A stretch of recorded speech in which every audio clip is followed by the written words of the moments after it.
Alright, here we go.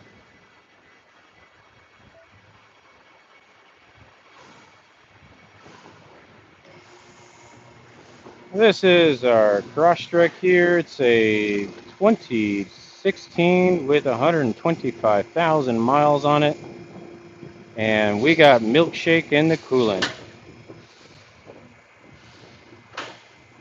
Now, we talked it with the customer, and we said yes, we could flush out the coolant system, and we could start trying to isolate where the coolant and the oil is mixing. It could be in the EGR cooler, it could be in the upper oil pan, it could be in one of the transmission coolers.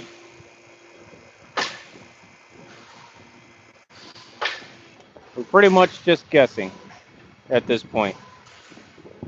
Now, even the head gaskets, it could be in the head gaskets. So I laid out a plan, and I said, if you want to pick at this problem, I'm fine with doing that.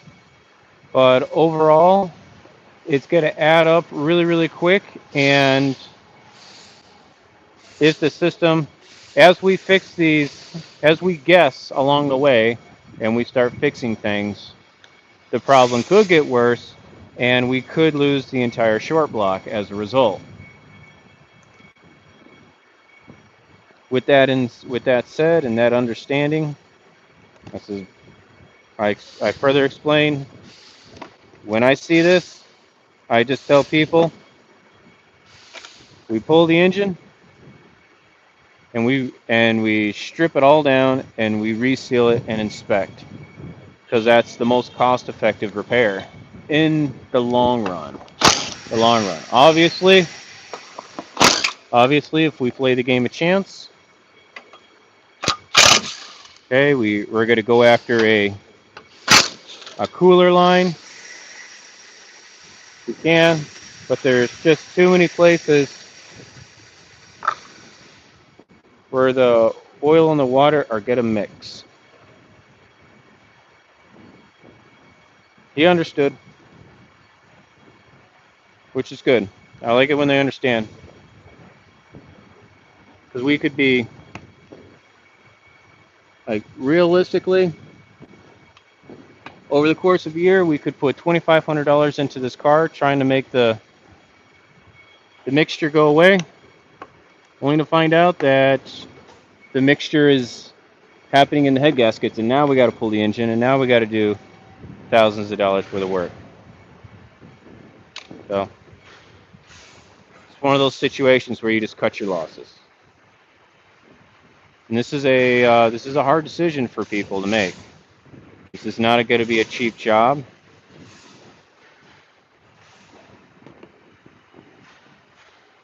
Not going to be a cheap job at all. Just parts alone, $1,200.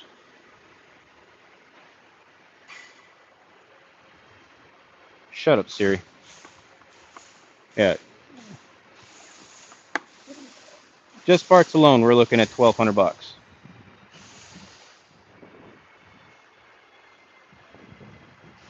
Now we got to add in our labor. Labor, it's going to add a lot more. This is going to be based on what the customer wanted, since I said we're tearing down the engine. He wants the cylinder heads rebuilt, everything gone to a machine shop, size and adjusted, valve lash adjustment, and repair any concerns related to TSBs along the way. So we wrote the whole job up for 25 hours. This is going to be like a new engine. That's what he wanted, because he said, we're going to take this engine for another 125,000 miles. And I said, okay, let's do it.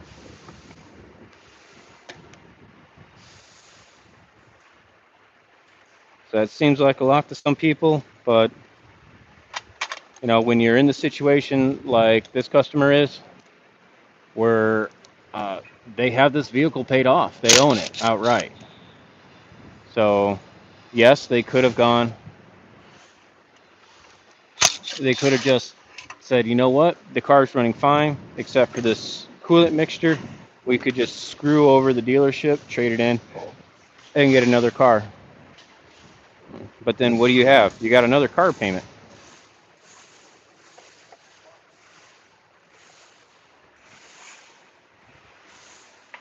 You really want to be making $400 or $500 car payments?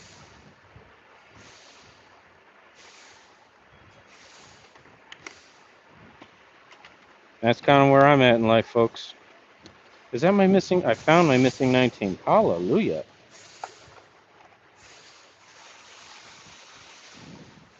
So whenever my customers they start thinking like, well, I'll just buy another car. Yes, you could. You could definitely trade this in. You could definitely get another car. But do you want to go back to car payments? And then they kind of go, oh no. Like, yeah, that's that's the money. Nobody wants to go back to car payments. Car payments suck, especially all the new cars coming out. I'm gonna put you guys over here so you see what's going on.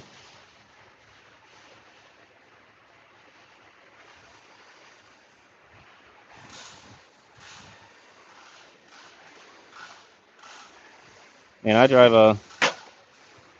a 2009 Outback, no car payments. I'm fine. I don't need all that fancy stuff. GPS, navigation.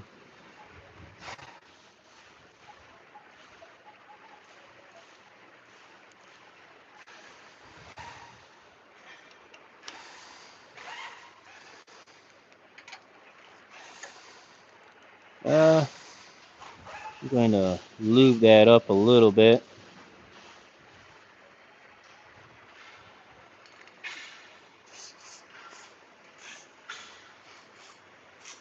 I hate this new penetrating oil they're making us use. BG Inforce.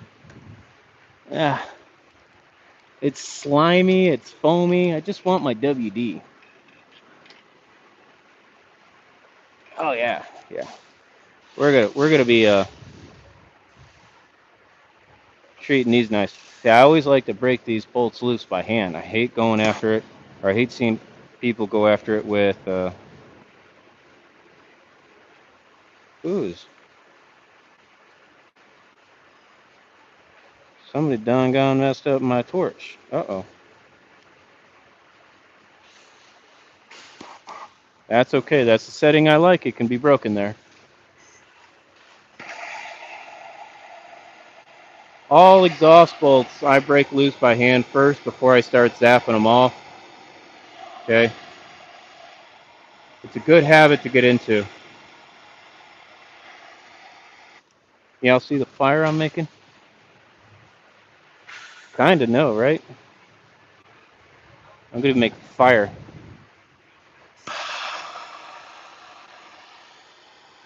Because if you go after it straight with an impact,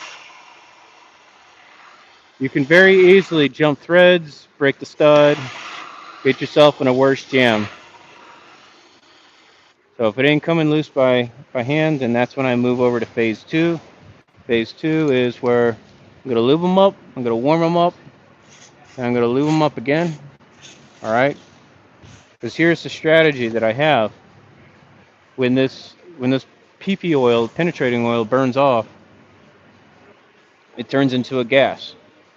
Gas takes up more space than a liquid, so it's creating, it's breaking up that connection there.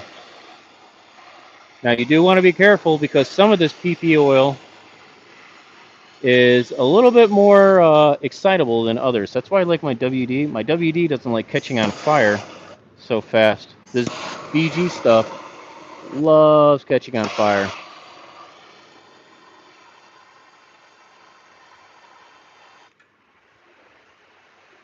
And that's what we do. Now, you want to be very careful of where your flame is going. There could be other stuff that is soft and very susceptible to fire. Ball joints, axle boots, so on and so forth. Oxygen sensors. Be aware of that. And what makes a really, really, really, really good heat shield is old license plates. So I'm lucky. A lot of cars get traded in around here, and we have junk license plates. Look at that. Junk license plates that are just hiding, that are just laying everywhere. They have to be destroyed. But I'll go fetch one of them, and I'll cut them up and bend them up and use them as heat shields. So I'll make custom heat shields.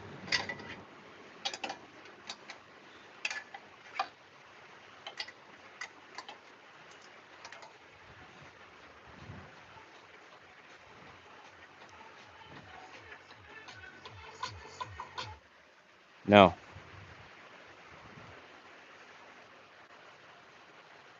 So right there, I'm not going to be able to get a straight shot. I'm going to throw a swivel on there.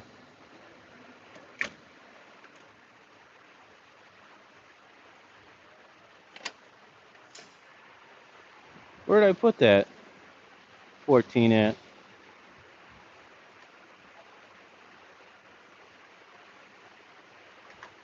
Well, boogers. Goes over here. I obviously didn't put it back where it belongs. Otherwise, I'd see it and I'd have it in my hand. So not in my pocket.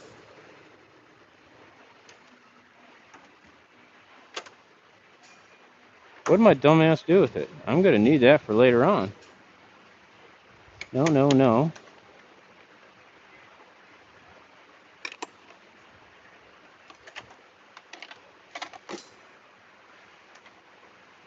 Everything, I hate that all my tools are black, you know?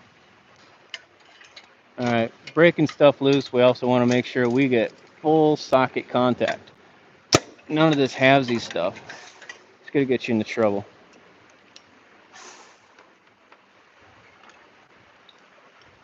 Okay, so we're done there.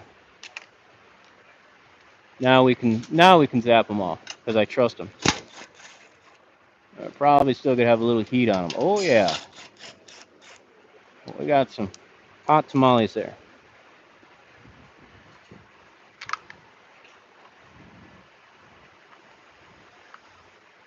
Start my parts tray right here.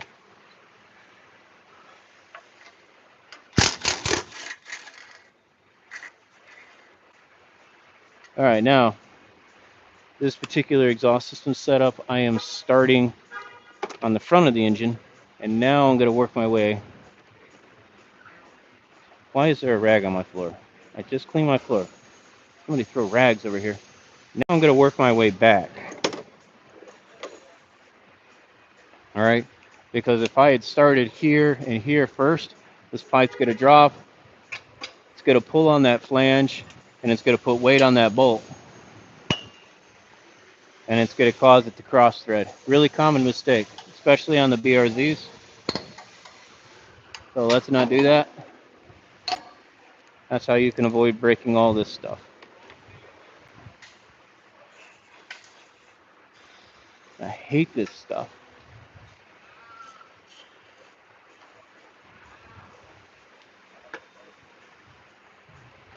And it smells. BG, if you're listening, your penetrating oil sucks.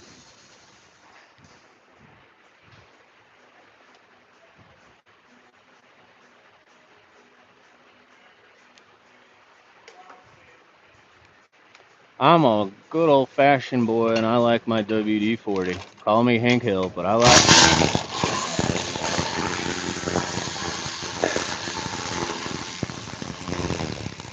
Nothing beats good old WD-40. Those came out nice.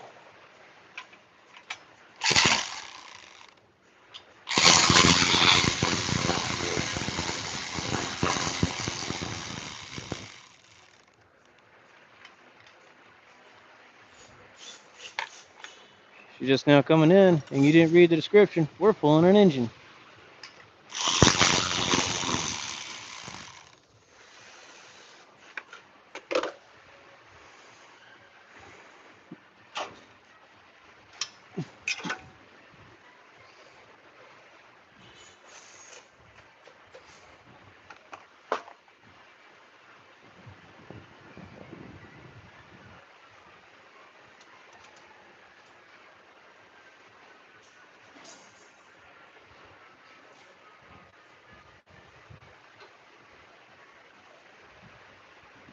Yeah, y'all can see me. Okay. Now I got some oxygen sensors I need to detach because I'm going to take these O2 sensors with the exhaust manifold. I don't want to remove them. I'm just going to take them along for the ride.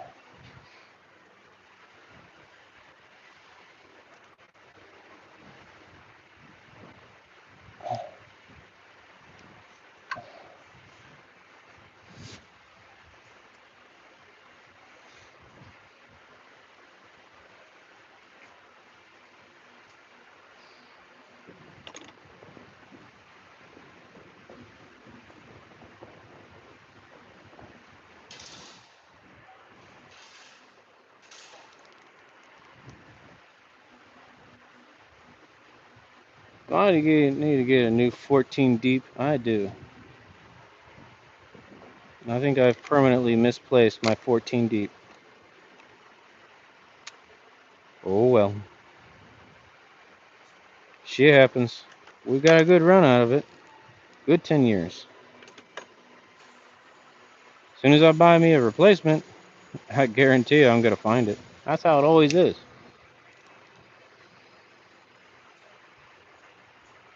Alright, same thing with these exhaust manifolds. Oh yeah. That came off nice.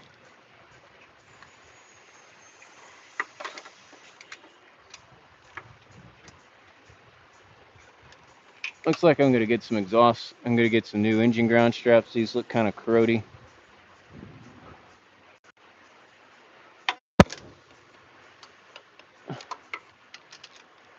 Engine ground straps. That is a good upsell, especially if you're out there in the Rust Belt area. Man, a ground strap's a ground strap, folks. So um, we have a vendor called Windsor, and Windsor just makes us universal ground straps. They come in lengths of 4, 6, 8, and 12. Like I said, a ground strap's a ground strap. It doesn't always have to be manufacturer unless it's some kind of goopy one. Generally, I see them. They're green. They're corrody. Hey, let's get those replaced. Because if your engine isn't grounding correctly, it can cause all kinds of weird issues. It can cause electrolysis in your coolant. All right. Now, you shop owners, you got to understand, you buy them cheap, you sell them cheap. Okay. I'm not trying to say make it a loss leader, but if you're buying them at $3 a piece in packs of 100, sell them to your customer for $5. And then you charge them $10 to put them on. You know, as long as they're in a reasonable place, but they're usually always in a reasonable place. All right. For your mechanics, you can turn that into a good gravy upsell. You know, put 2 new ground straps on, $50 installed. Just get her done.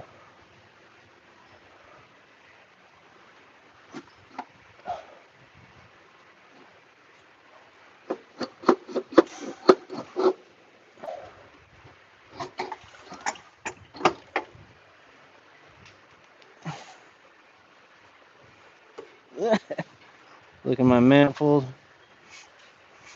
Ooh, yeah. Smell a little bit on the rich side.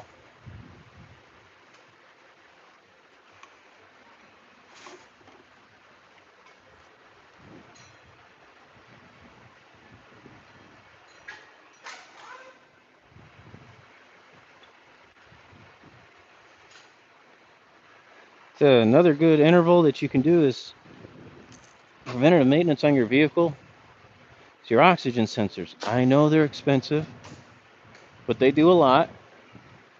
And when they start wearing out, they give bad reports or they give slow reports to the engine computer. So I always like to emphasize to people, hey, 10 years, 100,000 miles, get some new ones in. Just budget for it. So I'm looking up here into my exhaust ports. I want to look at all my exhaust valves. See if I got any leaky valves or drop seats,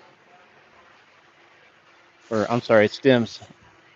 Yeah, yeah, we're leaking a little bit, so we are gonna get these heads fixed up. We already got the parts for it. I called it anyways. On these jobs, when we go this deep, you get everything.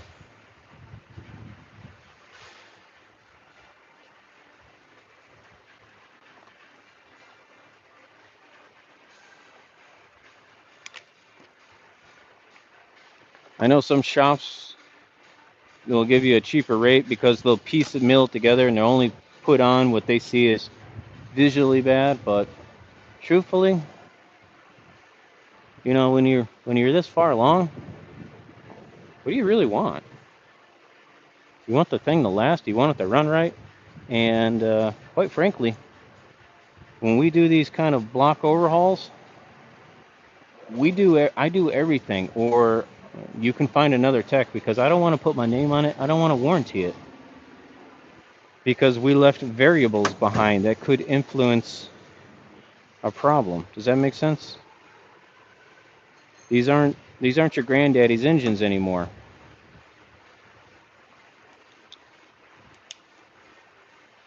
They had like maybe 5 things that you changed out on them, and you could cheat death half the time.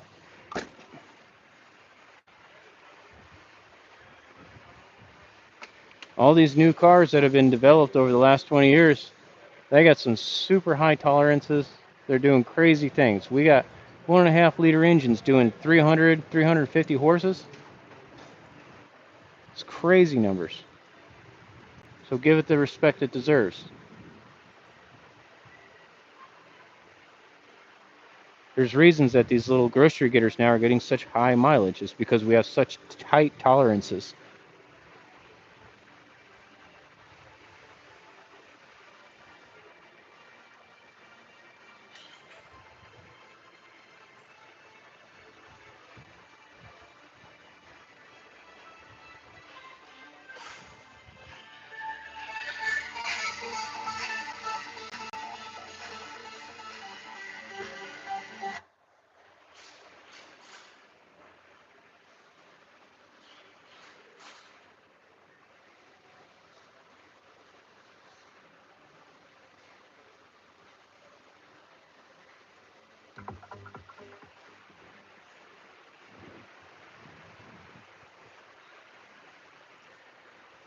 All right, that's enough oil out of you.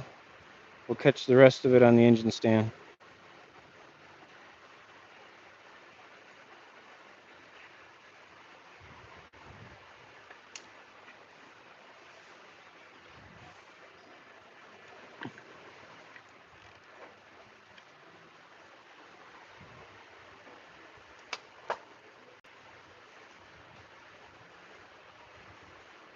Let's go ahead and get our coolant started draining out.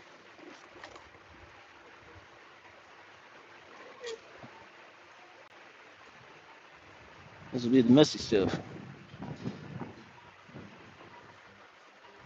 Actually, I just thought of something. I did not pull the radiator cap, so it's not going to drain correctly. Let's go ahead and fix that problem right now. All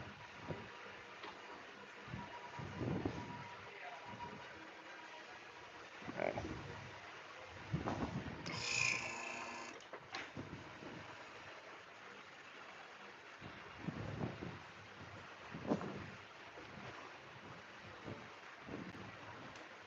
It's 11 o'clock Central Standard Time. Let's see if we can get this thing out by 11:30. I got a lot of work to do. We got to get her torn down, get the cylinder heads sent out to the machine shop for inspection.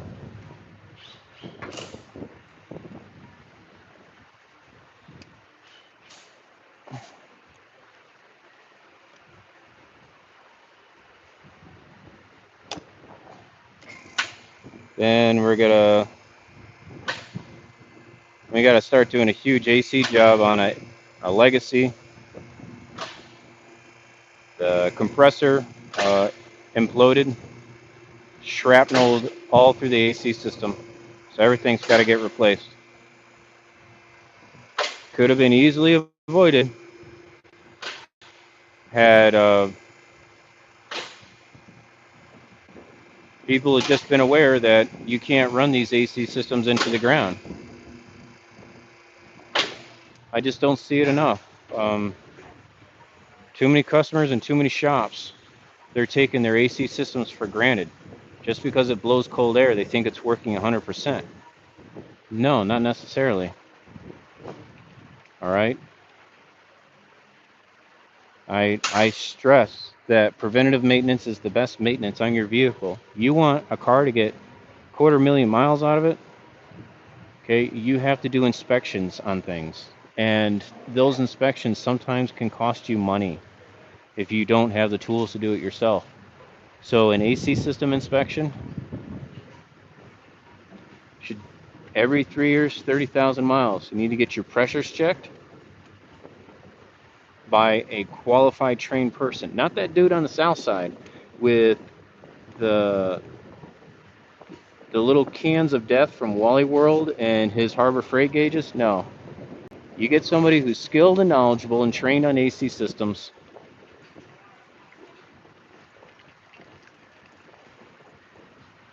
Skilled and knowledgeable and trained on AC systems. You're going to want to measure your pressures. You want to do a performance test with your pressures. You want to do a static test with your pressures. Okay? We want to sweep the system with a thermal camera. Then we want to recover all the Freon out of the system. We want to recover all the oil out of the system. We want to measure and weigh everything that came out of the system. If your system holds 1.5 pounds of Freon and you only recover 1 pound, and your system's 3 years old, well, that technician better say, we should do a sweep and make sure you don't have a leak. Because as soon as your AC system runs low enough, compressor dies. Thousands of dollars worth of repairs. And if it implodes like this other one did, and it throws shrapnel into the AC system, even more damage.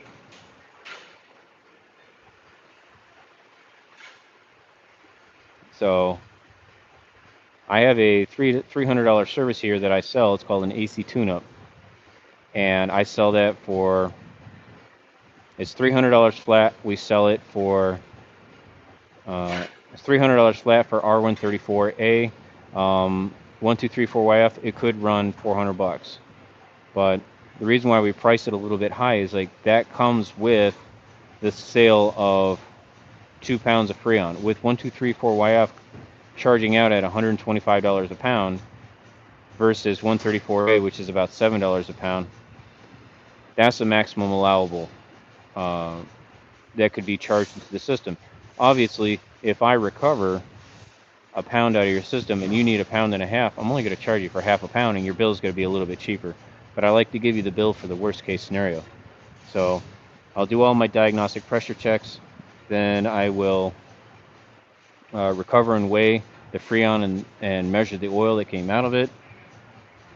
I just automatically just replace AC O-rings. I replace the condenser O-rings. I replace the compressor O-rings, the expansion valve O-rings, and any other engine bay side O-rings, because those are the ones that always go out due to heat and stress.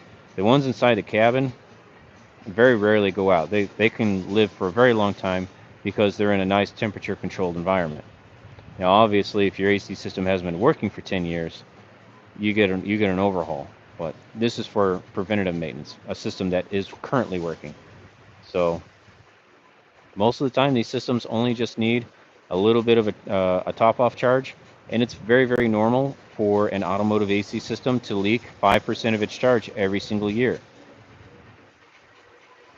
You can fight me all you want on this, but yes, a brand new AC system off the lot will start leaking 5 to 7% of its charge every single year through regular use. Where is it leaking from? Well, it's leaking through the welds, it's leaking through the tube seals, the O-rings. It just has a natural little bit of a leak.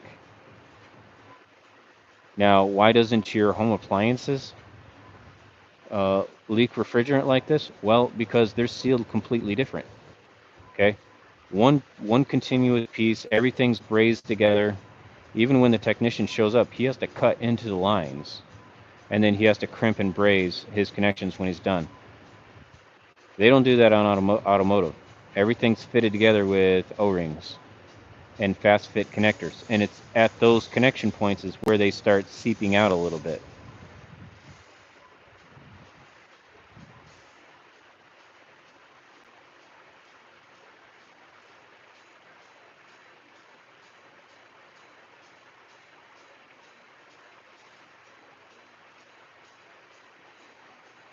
Once that's all done, I spread the condenser and the radiator apart, and I clean out all the debris that's been collecting between it. Be very careful using compressed air and pressure washers. You could disturb the fins, make it cause a problem. So just low pressure is all you need. If all the fins are already dorked up and bent sideways, I'll tell you need a radiator or a condenser because obviously air can't flow through it. I'll check your fan speeds with a manometer, and I'll make sure that they're running at the correct speed. So make sure if it's got a variable speed fan, I'll cycle through all the variable speeds. If it's just a generic one, I'll go high, low, and I'll make sure that they're blowing at the speeds and the RPMs that they need. I'll put my thermal camera on the motors and make sure that those motors are not showing signs of overheating or stress. So, super worth it. Now, before I charge the system up, I'm going to do a mandatory 1 hour vacuum down on the system. And while that might seem like overkill, I kid you not, I have fixed a lot of people's problems with putting a good long vacuum down on the system. I got many stories of people saying they've gone to 2-3 different shops.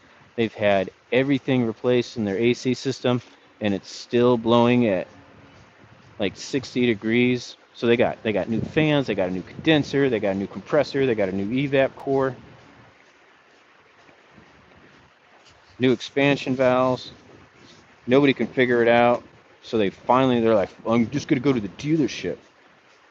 All right, thanks. And so yeah, so I look at it and I'll be like, yeah, your system is performing good. You know, you probably just still have a little bit of moisture hiding in the system somewhere. Let me just go ahead and put a hard vacuum on it, come back in a few hours. And wouldn't you know, after putting a 1 hour vacuum on the system, I got that air blowing 55 degrees. Super chilly.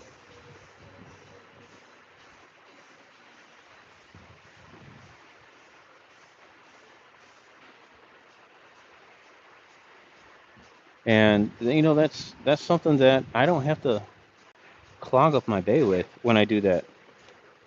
No, there's a thing called extension cords. So I'll just run the vacuum out on the parking lot. I'll use my stall for something else. As mechanics, we got to multitask.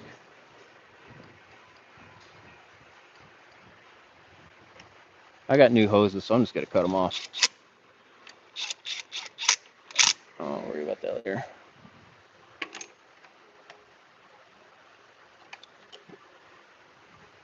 Yes, there's your AC tip for people out there that are struggling with problems.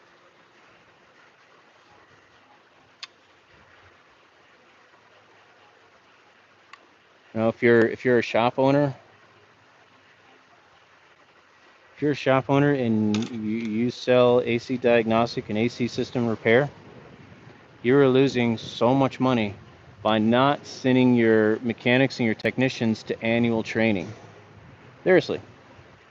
I pay. My dealership won't pay for it. Can you believe that? They think the training that I got 10 years ago was good enough. Because management, they're not mechanics, they're not technicians. They don't understand it. They don't understand how we have to stay up to date with all the newest test procedures and equipment and what's out there on the market. Stuff changes all the time. Maybe somebody finds a new way of doing something. So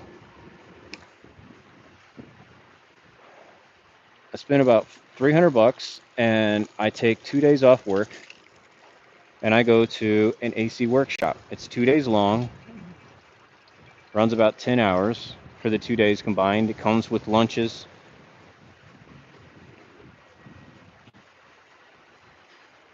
Sometimes my shop, if it's in a local area, like within driving distance, I can get them to help out with like hotel and gas.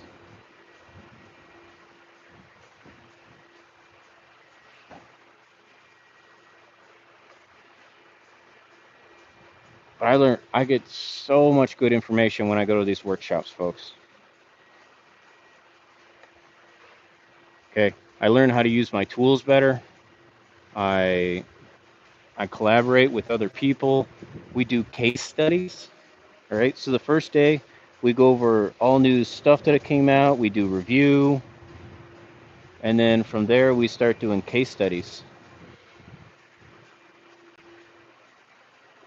of like really complicated AC problems that had plagued shops, and then somebody finally figured out like what was going on.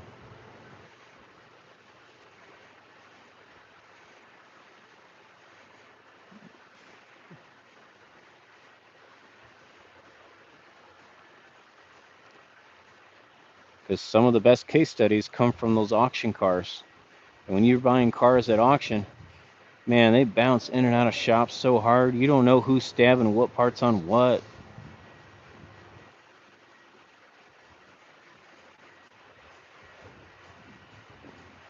We call that auction trash. I mean, I love working on auction trash, to be honest. I make a ton of money because I go to these seminars and these conventions, and we do case studies all the time. Anytime there's a case study class, I'm there. That's where you learn all the tips and tricks from people, the survival skills. It's not always about buying $10,000 scan tools. What you have to do is you have to exercise your problem skills. It's like math, all right? You might be like, yeah, hey, I know how to calculate my 15% tip really easy. Yeah, all right, well, you still got to work that fundamental skill.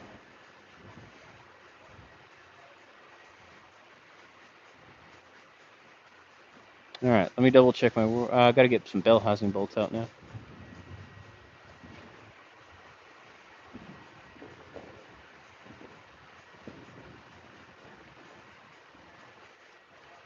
So I'll tell you what now.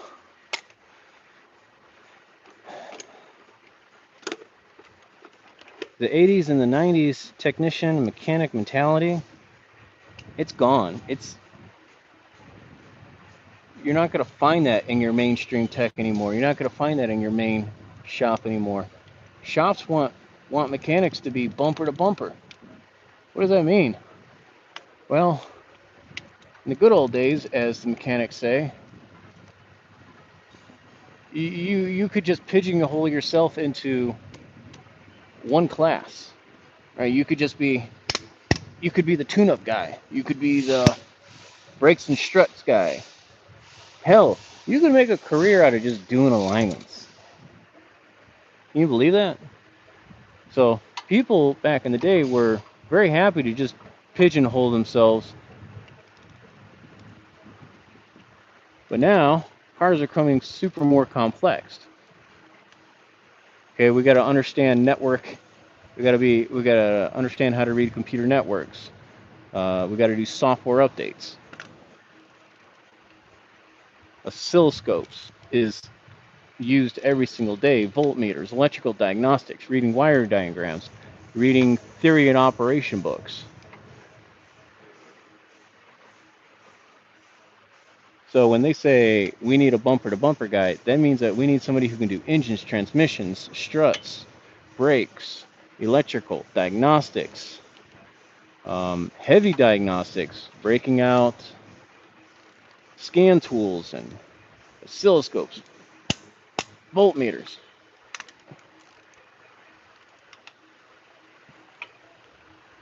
And that's scaring a lot of people.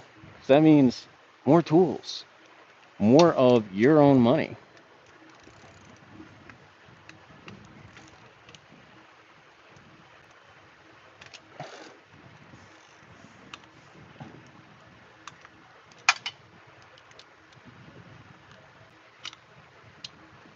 Like, like so my friends and my peers that are not mechanics, they don't always get it. They're out there driving $100,000 Tahoes, Escalades, and they go like, Joe, man, you still drive that old ass Outback? And I says, yeah, paid off. I don't need a new car. I says, I spend my money on tools. You spend your money on cars and gym memberships. Because what are they? Oh, they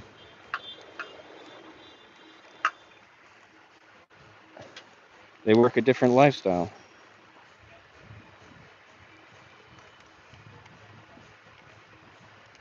They have a career that doesn't require them to have all these tools.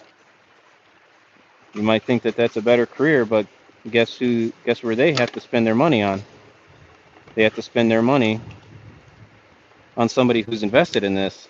And that's why our labor rates are so high. It's because now you're paying for all the tools that we have to purchase and maintain.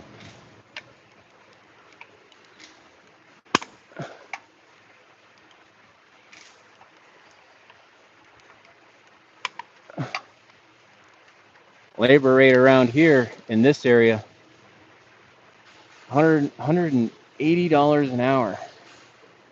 That's absurd, right? You find Joe Schmo on Craigslist for $50 an hour.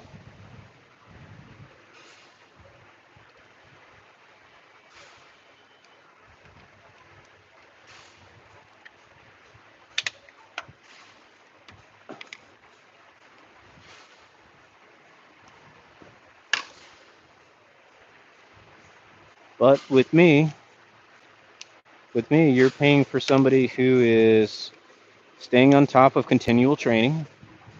So I'm aware of all the latest news and updates that are happening with your vehicle.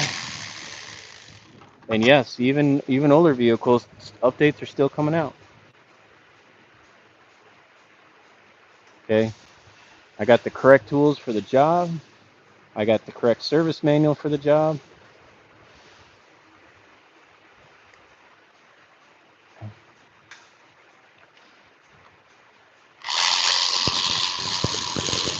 Not to shame those other people who are doing it their way. They got customers who want to pay for that type of business. Well, they're in the right market.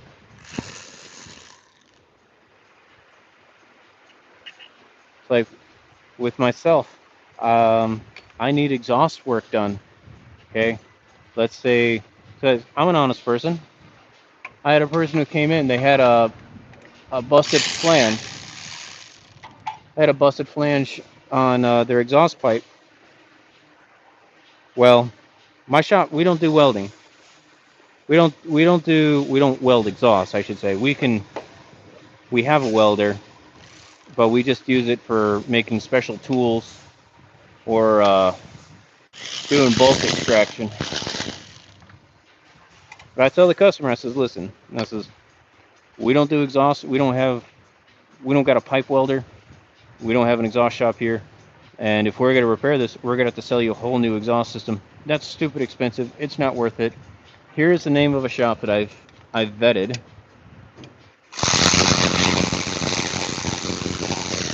You're going to go there, and they're going to cut out the bad pipe, and they're going to weld in new pipe, and it's going to be very, very affordable. They might be able to get the whole job done for $150. Now, what do I mean by like I vetted? Are they just good guys who do good work? Well, yeah, they are good guys who do good work, but also that owner makes sure that all his welders have gone through a welding boot camp and are trained to use the equipment correctly. Okay, they're not working with Harbor Freight splatter boxes.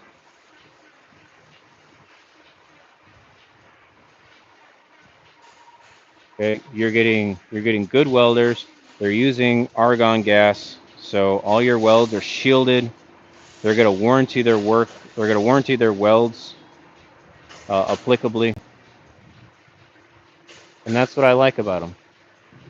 The fact that they actually went through the effort to get their training, get their certifications. Not certificates, they got certifications. Certificates mean nothing. I'll print you out a certificate right now just for showing up to the stream.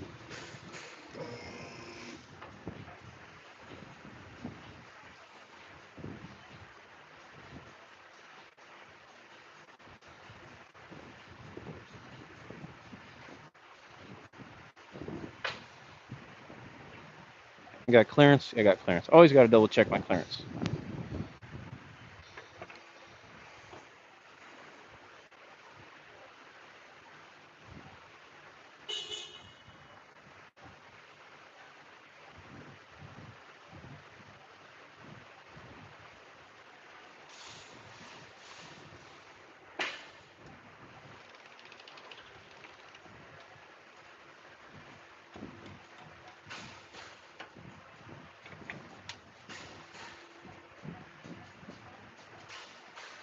You guys see what's going on? There you go. Look and see what's going on there.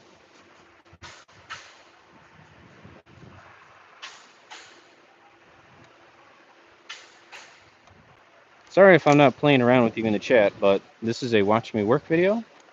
So, in watch me work videos, you watch me work and you listen to me talk to myself. I do go through the chat and I scrub it at the end before I close out the session. So, if you do want to bookmark this and come back later and listen to me answer your question, that's fine. Or you can go to my main page, my main YouTube channel page, go to the About section. There's my email address. You can just email me directly. You can leave comments in the main video comments, and I'll answer them there.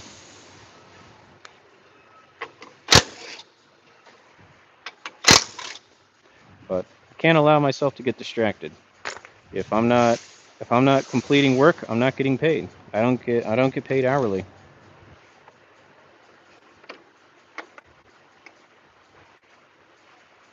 Be hard pressed to find an auto repair facility that did pay their people hourly, especially with the skill set that I have. I have to earn every dollar I do. So like on this car right here, I'm going to pull this engine out. I'm going to tear this engine down, take off the cylinder heads, send it to the machine shop.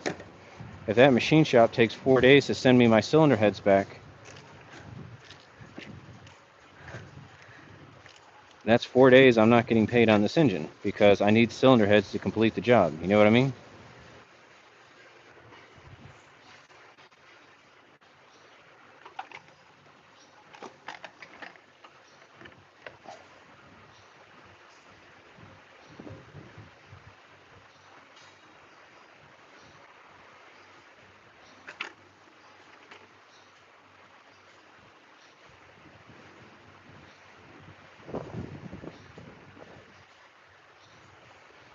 So I find it really funny how shops get really angry at their technicians. Be like, "Oh, hey, you pulled that. I need this engine pulled out. It's Friday." Like, I'm not pulling an engine out on a Friday. I was like, because I know I'm not going to finish it by the end of the week. All right, engines take a couple of days. I says, I'm going to go hunt down some quick work that I can do because I want to buff up my paycheck. I get paid on job completion. It's like I'll pull that engine out on a Monday, but today is a Friday and I am pulling an engine. I normally don't do any kind of heavy line unless I know I can complete it the same day.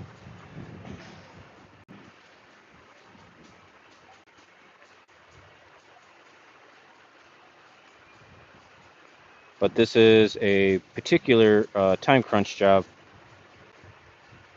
I should have had this. The whole week. I've been losing a day. Like, I woke up Monday and I was already a day behind work. That's kind of how I felt.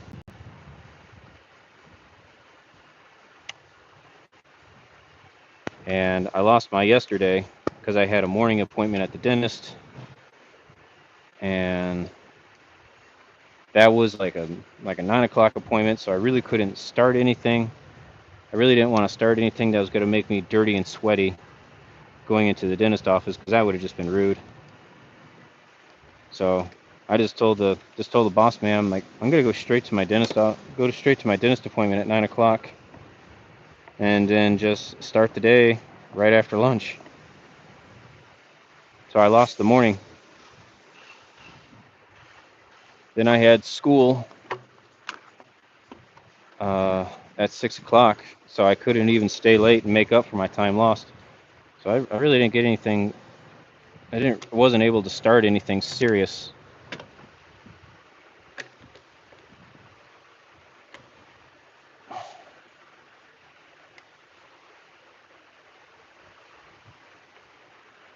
Come on.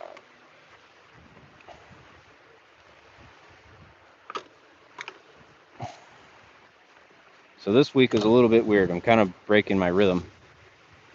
Should have had this engine pulled out yesterday, torn apart.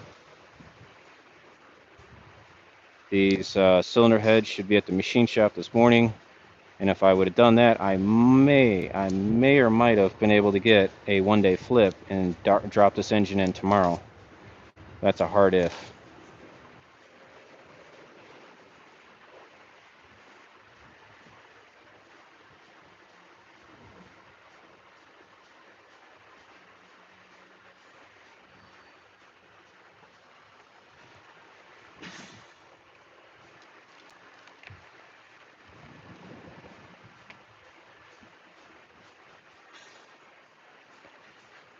The whole week just started out weird for me.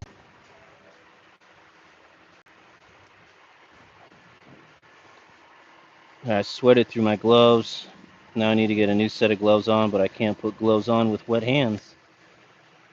Just doesn't work that way. So I got this little floor fan over here, and I'm just going to dry my hands off with.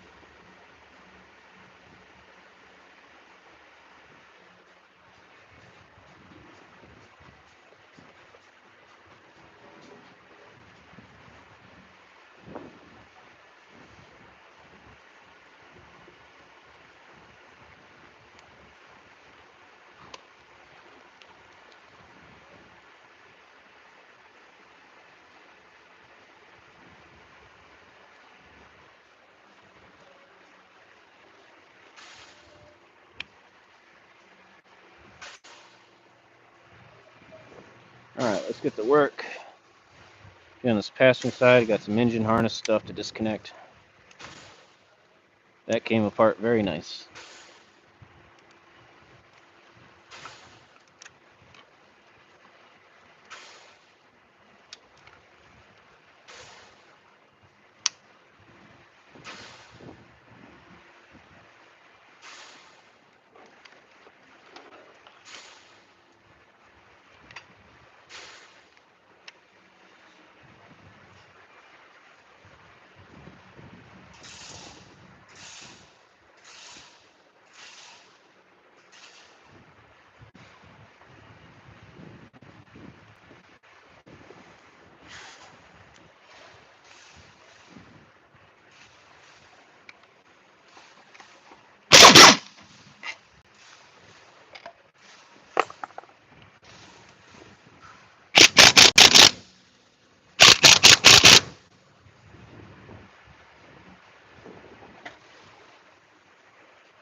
Whoa!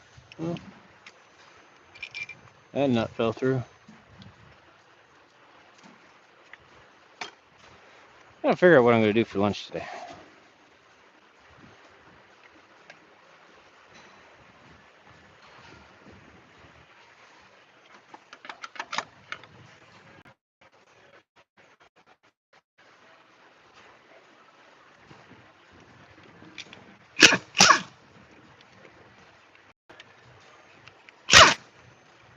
take care of myself now.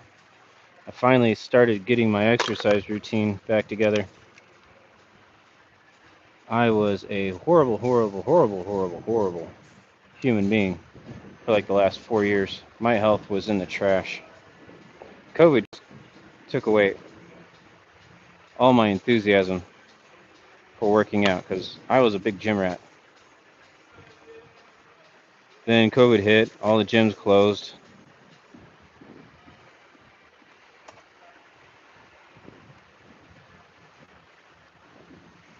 Kind of the family drove me nuts. Like, it wasn't about the vaccinating and having to wear masks. It's just that for like 3 years, the family didn't trust to go anywhere. So it was work and it was home. Just our whole outdoor lifestyle changed. Like, this is our first year of pretty much normalcy.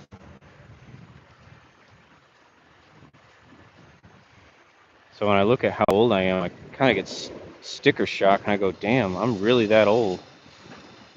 Like, the whole COVID epidemic stole 4 years out of my life. Like, this weekend is going to be like the first time I go to a movie theater.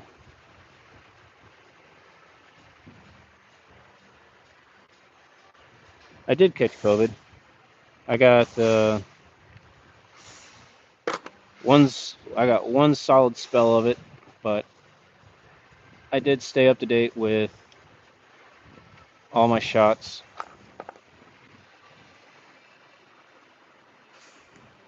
But kind of where we're at, everybody did expect we were considered essential workers, and all essential workers means is we were disposable. But I didn't mind. Like, I needed to work, or I would have gone insane.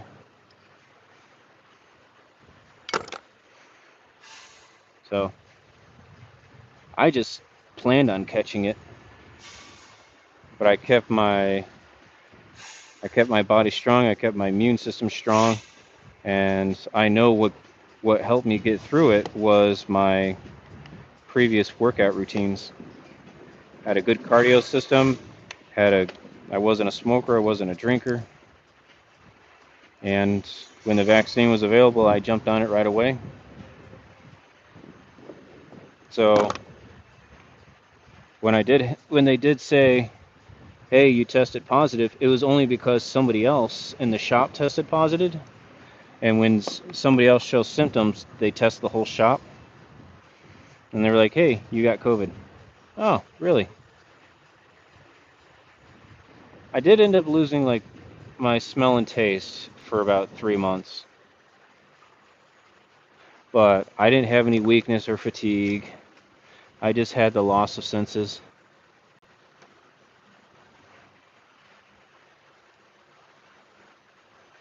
But I just stayed home for 2 weeks, reading books, playing video games, doing chores, bored out of my mind.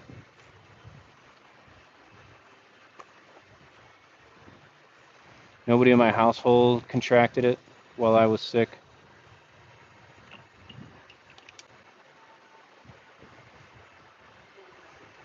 But there was a few people here at the shop who didn't take care of themselves, and they contracted it like 2 or 3 times.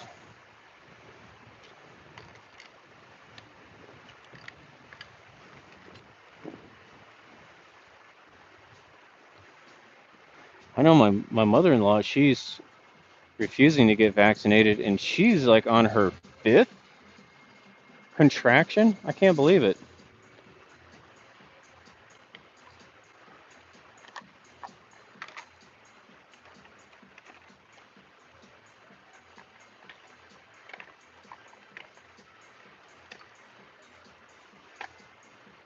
All right, I'll use this one.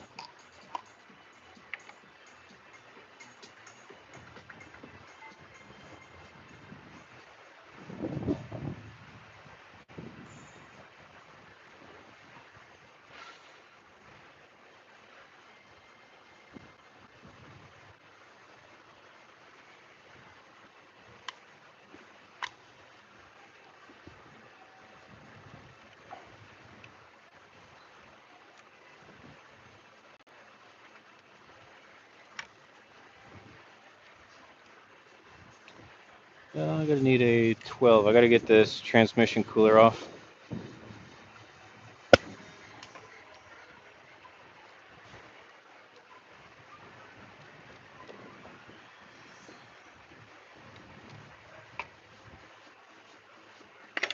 Okay, but vaccines didn't bug me. Okay, it's military for 12 years. I got a vaccine sheet, 4 pages long. Okay,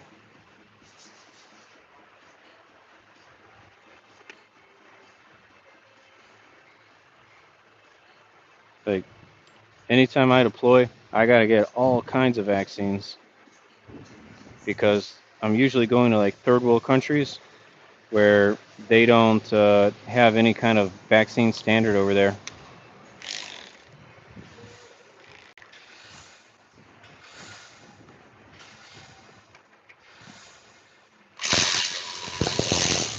Yeah, so I'm still current on tuberculosis.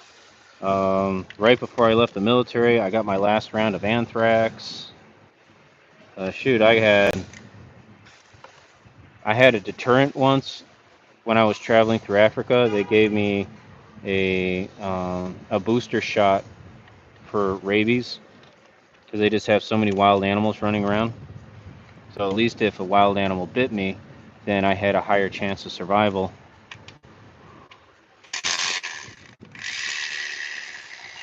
That was the mentality of it. Yellow fever.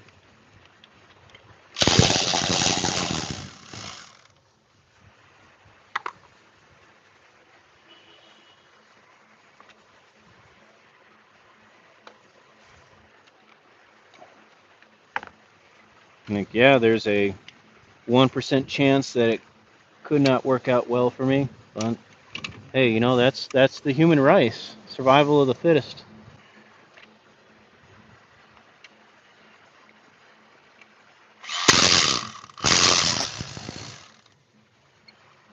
Hey, that's what makes us an impressive species, and that's why we conquered the world as a human being. Is it's our ability to one eat anything.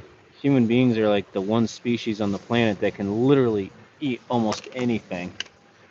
We can survive in a multitude of environments, and now we are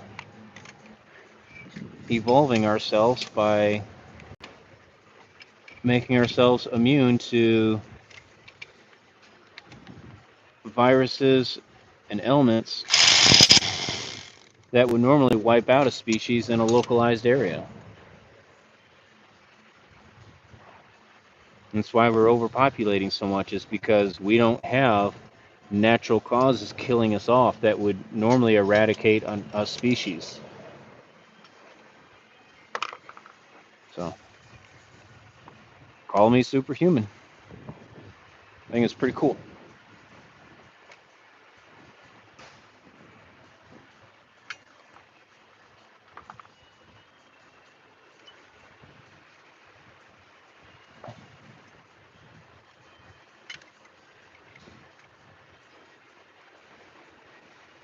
I think in all my life, I've always had high exposures to elements because I grew up farm. I grew up on farms, so I was always outside. Always built up a good immune system. Always worked hard. Strong body. I can count the number of times, including COVID, that I've been sick on just one hand in my entire 45 years. It's pretty crazy. I remember the first time I got the flu. I remember the first time I got a cold. I remember chickenpox. I remember COVID.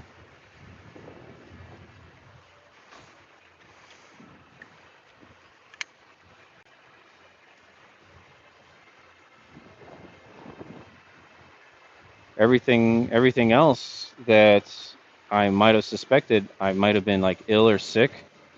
It was always probably just like a hay fever, an allergy. So I take like an antihistamine, and I'm good to go. Take an antihistamine with like a B12 with a B vitamin cocktail. Whew, I'm ready to rock and roll.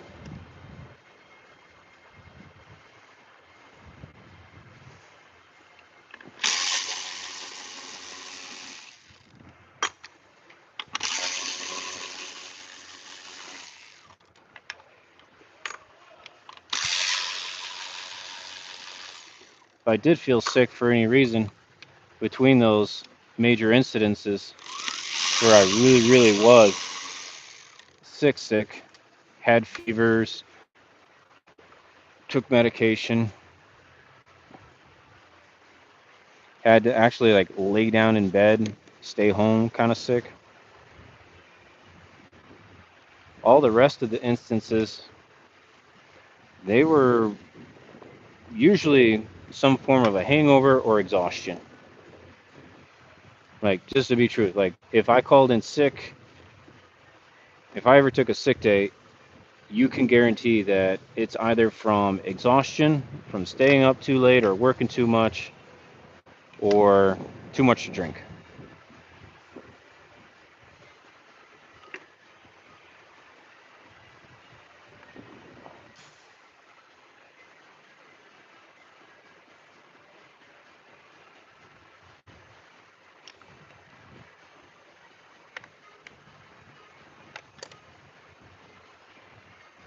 That's a 17. Do I want a 22? I want a 22 mil.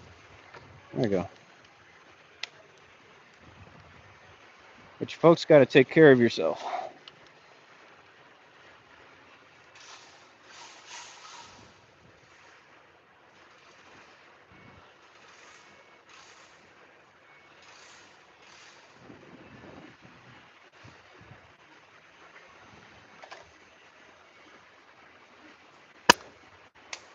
Like one of the things that I am always doing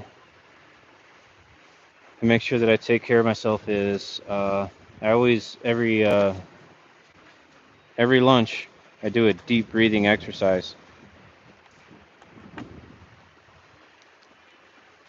Do that for about 5 minutes.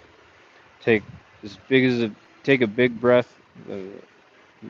Fill up all the breath in your lungs. Breathe it in through your nose, and do it nice and slow. Do a nice pull. Don't do a big shot. Just nice and pull. Drag it out as long as you can. Hold it for 10 seconds. Do a slow release. Okay, I'll do that. I'll do that for a few minutes, and then I'll take a break, and then I'll do it again, and I'll continue that little ritual for about 10 minutes. Clears up a majority of problems.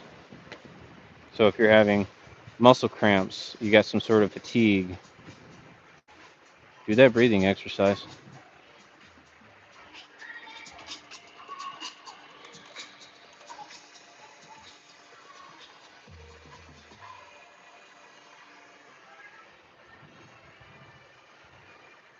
That breathing exercise is also really good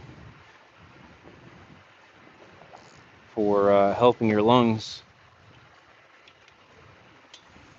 do their job. If all you've done is just basic shallow breathing your whole life, you haven't really made your lungs work to their full capacity. And that's why you might be running out of breath so easy.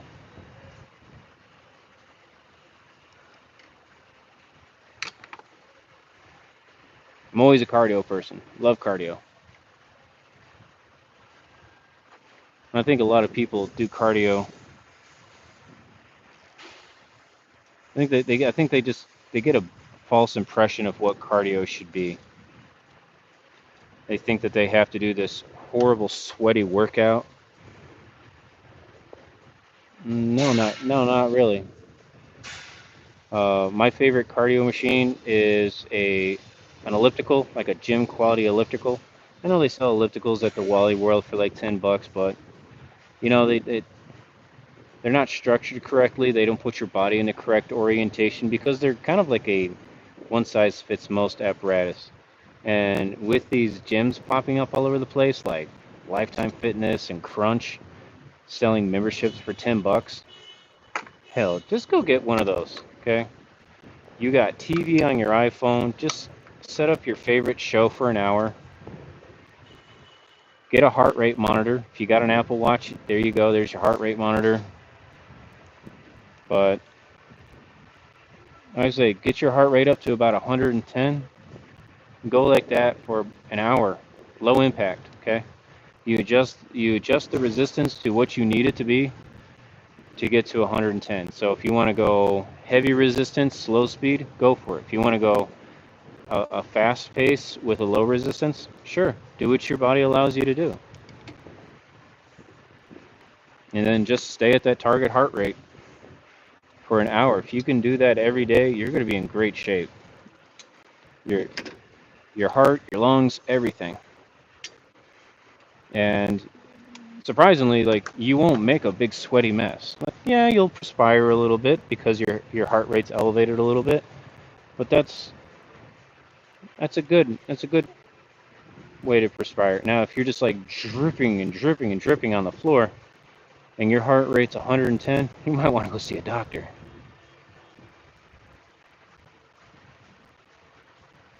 Because I see other people that are on the elliptical, and they're going for like 20 minutes straight. Their heart rate is like 140, 150, sometimes 180.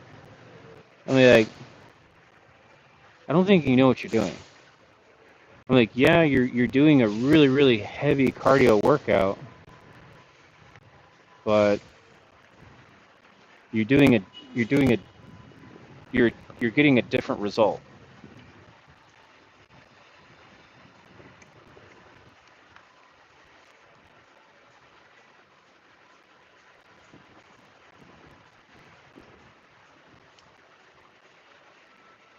That's why I see those cardio machines so tore up at some gyms. And you get on them, and all the bearings are shot. They make clunky and squeaky noises. Not to pick on CrossFitters, but CrossFitters, you break shit. You break our cardio equipment so much. 'Cause you like want to put everything on the max setting, and then you push and you twist the chassis of it until it breaks.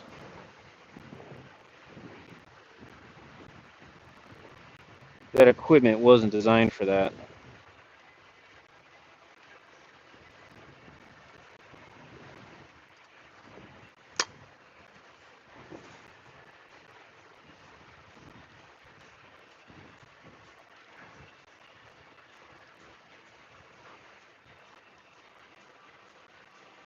If you're a book reader, like I love reading books on the elliptical or the treadmill or even those Racumba bikes. Yeah, people might make fun of you, like, oh, you're not really working out, you're going too slow. You know what? My body's moving. I'm reading a book, and you'd be surprised how many calories my brain is burning by reading a book.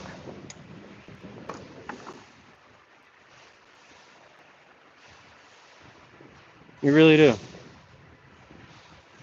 And they've proven it too. The brain uses a lot of calories.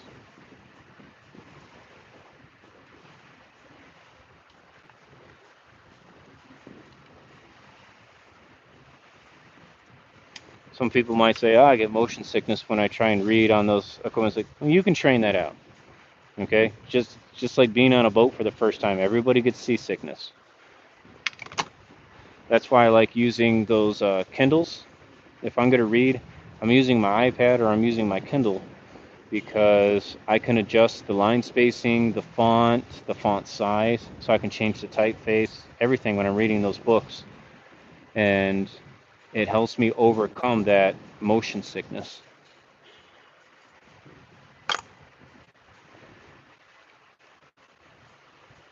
Just don't think enough people read books anymore.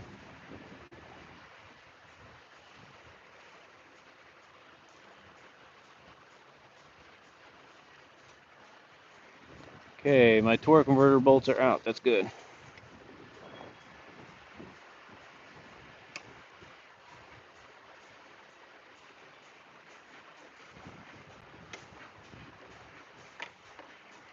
Now, for some of you who didn't see it earlier, there's our radiator cap right there. Completely shot. It's full of oil, so all the gas gets swelled up.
I hear and I see too many people nowadays.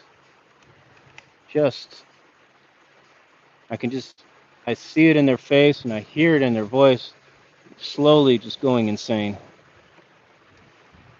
I don't know what's doing it to them, but I do know how to help them.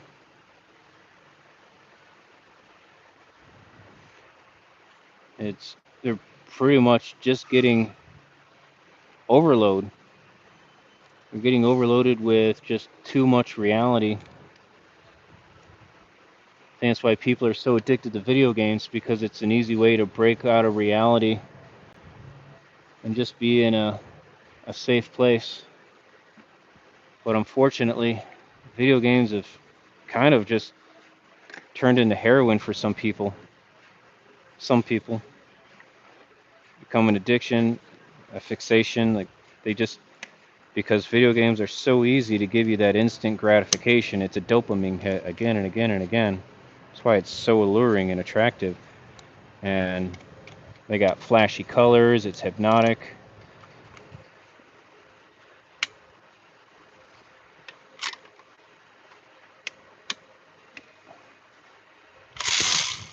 I helped out one person. He wasn't a video game nerd, but he was definitely just having horrible.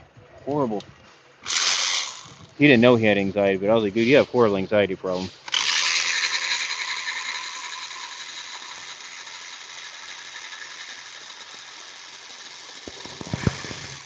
He was stressed all the time. I could hear it in his voice every time he talked. He was stressed, and I'd be like, what are you stressed about? Well, nothing. You're stressed and tense about something. He just didn't know how to relax. He's like, well, I said, he's like, that's what beer is for. And I'm like, no, you're just self-medicating at that point. So I told him, I says, hey, cause like this Saturday, come meet me. Come meet me at this park. I says, bring your sunglasses, bring a hat. I'll have some sunscreen if you don't have some, but come meet me here this Saturday. Says, I want to show you something, want you to try something with me. And if it doesn't work, I'll never bring it up again. But we sat down at this park on a bench in the shade. And I told him, I says, no music, no cell phones, turn your cell phone off. Just get comfortable. Look at the horizon, look at the trees, watch the trees blow in the wind. Watch the kids play on the playground, listen to the laughter. Just, we call it people watching. Like, just watch the cars coming out of the parking lot. Don't say anything. Just be still. Just listen, be still. This guy, like, couldn't sit still for 10 seconds. It was freaking him out. And I says, this is the problem right here. So I gave him some earplugs. I says, put some earplugs in. I says, and when you feel comfortable, you can loosen them up slowly. Let the noise in a little bit by little bit.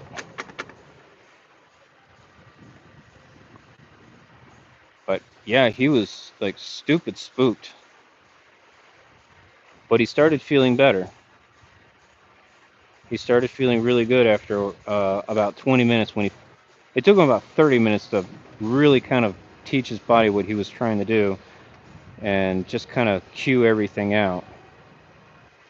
And we're not trying to do. I'm not trying to teach meditation or anything like that, but I'm just trying to tell him like you just need to stop worrying. I was like, you're here to just watch the trees blow in the wind, watch the people in the park, listen to their conversations, not comment on anything, just relax, turn your brain off. So we were there for an hour, asked him how he felt, and he said weird. Felt really, really weird. But sure enough, he said next Saturday he did the same thing again. I said that's good. I said it's a really, really good habit to get into.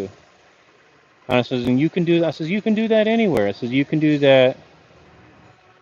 You can do that at a library. You can do it in your car. Just find a place where you're comfortable. Turn off like all inputs to your body. Okay. Turn your cell phone off. Don't let people talk to you. Just chill. So healthy for you.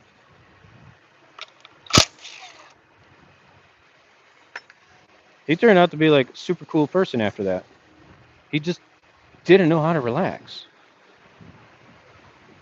And I think we all have that as human beings. Like, we just lost that survival skill of relaxing, and we have this false sense of relaxing by watching TV, playing video games, drinking, hanging out with friends. I'm like, there's some form of relaxation in there, but relaxation is not the main meta.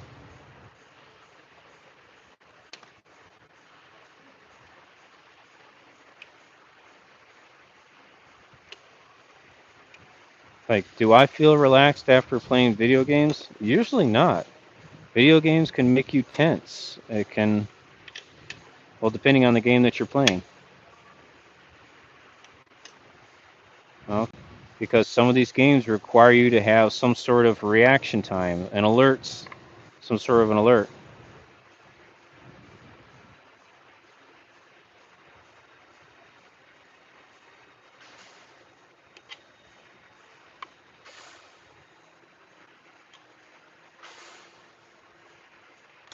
Like there was a really, really good study done with dysfunctional families, okay? So they had this was a college study that was done with somewhere around like 30 families that volunteered.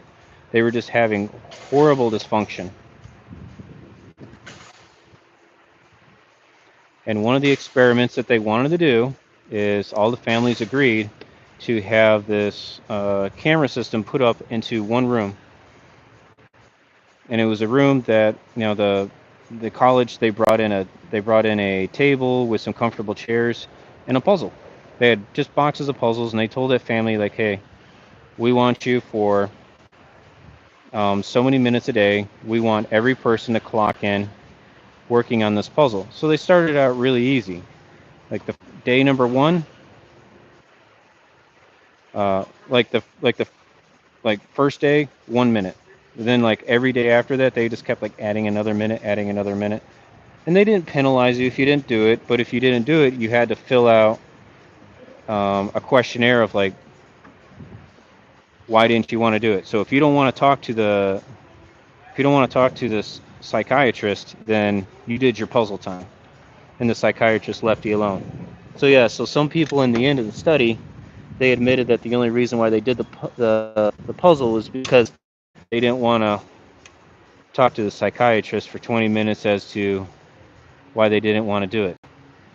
But still, you know what? That's a proper human emotion. It's a proper human reaction. You understood You understood what your time was worth. Whether you have something emotionally trauma that made you not want to do that puzzle, you still weighed the consequences. And you're like, stare at the puzzle for 2 minutes, or I didn't protect my battery. Stare at the puzzle for 2 minutes, or talk to the shrink for 20 minutes. What do you want to do? We're okay.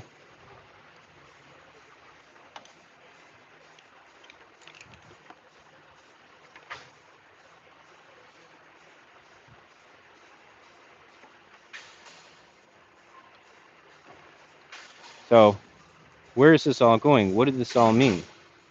Well, it turns out that without any kind of therapist intervention, like the therapist was not talking to these people every day. The only way that the therapist or the psychiatrist would talk to any family member was, one, if somebody voluntarily wanted to talk, or two, they didn't want to do their puzzle time. That was it. And of course, everybody had to talk to somebody at the end of the test, but it was a pure observational test. So what did they find? They found out that when everything was all said and done, people's hormone levels stabilized, people's stress tests returned to normal. A lot of like internal family drama had gone away. The family started talking to each other because more people were doing puzzle time at the same time. In the beginning, they said the majority of the families, everybody was doing their puzzle time independently, away from other family members. But after about the second week, everybody was doing their puzzle time together. And if not, they were doing um, more puzzle time than they were asked to do. So in 1 week, they had to do 15 minutes of puzzle time. And people would be there for an hour. And they're just talking. Like relationships were like rejuvenated between um, parents. Kids started talking to their parents. Trust was established. It was crazy. And what was the whole thing that they found out about it? Family stability. It's just you're taking away all these horrible inputs from social media, video games, news, TV. You just created an environment where you're quiet and you relax. It was really super cool to learn about that.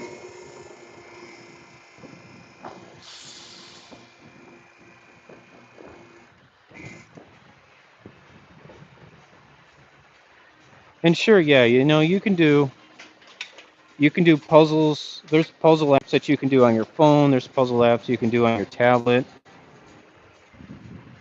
But nothing beats actually sitting down, holding something in your hand, and just working out that problem. So if you're having a lot of stress in your life, I challenge you. Try the puzzle thing for a month. And you don't have to do a whole lot of puzzle time at first. Just say, hey, today I'm going to do 5 minutes of puzzle time. And if I do any extra time, I do extra time. No big deal. But then every day, challenge yourself to do one more minute, one more minute. If you got family members, don't force them to be involved. You can just send out an invite. They'll come naturally. It's crazy. People are just naturally attracted to puzzles. Even myself. Like, I am not somebody who will just go out, buy a puzzle, and do a puzzle. I really won't. But I kid you not. If I see a puzzle on a table, I'm gonna help with that puzzle. I don't know why. I don't know what that is. I think it's just the funniest thing in the world. I won't I don't have any motivation to go buy a puzzle, set it up on the table. But when my wife gets the puzzle table out, I'm like, all right, we're doing a puzzle. All right. I'll sit down and I'll knock out 20 minutes.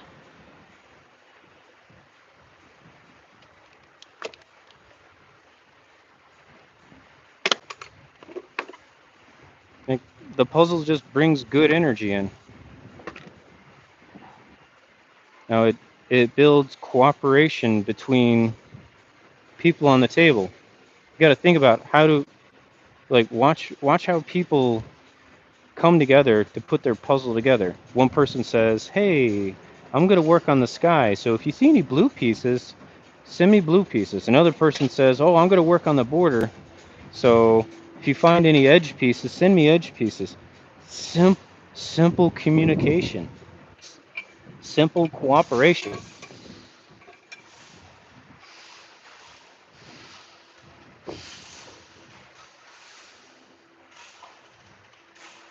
Most people just do it voluntarily. Hopefully, you don't get a puzzle queen in there who just starts dictating, you work on this, you work on that. No. People work on what you want to work on. If two people want to work on the border, fine. Two people work on the border.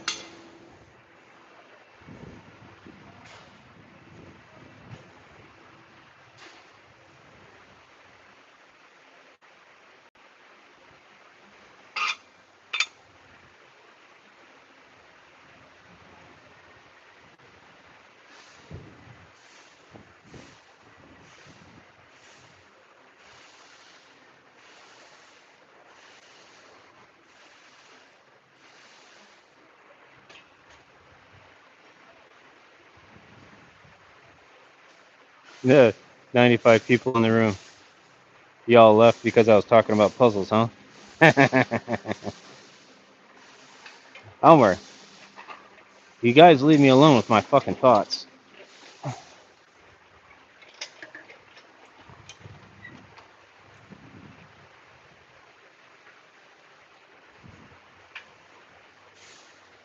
But, I don't know. I hope that little bit of advice kind of helps you out. I always try to give out some sort of sage lifestyle advice. Very, very neutral. No religious spin to it.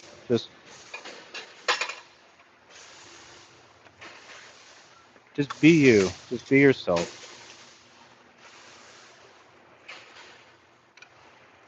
So now we're at the fun part. Now we're gonna get this engine out.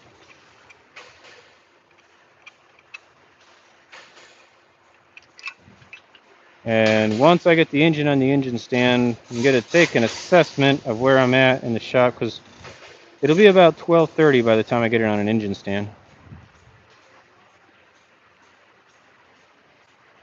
Ah, I'm gonna decide whether or not if I'm gonna take a intermission and eat a sandwich. So I gotta make sure that I eat something before I feel hungry. It's like the worst thing you can do is eat something when you're starving. It'll it'll just screw up your body chemistry, crash your metabolism, crash your blood sugar level. Just schedule to eat something. If you don't feel like eating something, then take a couple bites and see how you feel. And if you're still not hungry, then put it away and check your check your hunger level in 30 minutes. Take another 2 bites of something. So it was something that I figured out for myself that made a huge difference for my eating to get my kind of like overeating disorder under control. Sorry, if you got earplugs in, this might be a little noisy.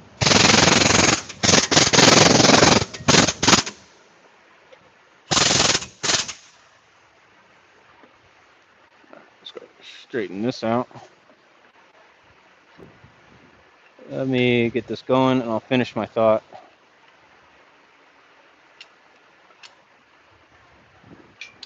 There we go.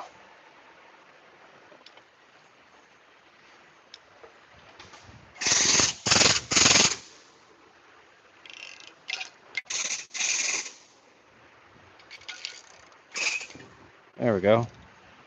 All right, now let's adjust my balancer. Want a little bit of a nose up on this engine.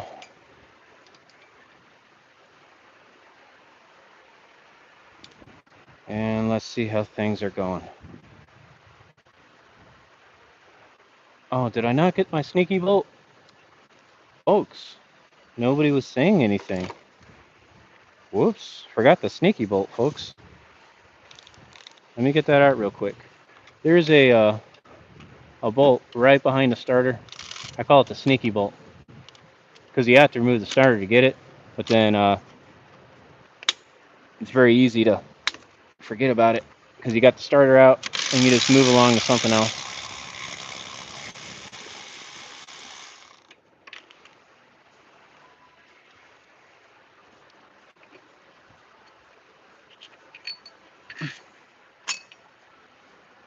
Okay.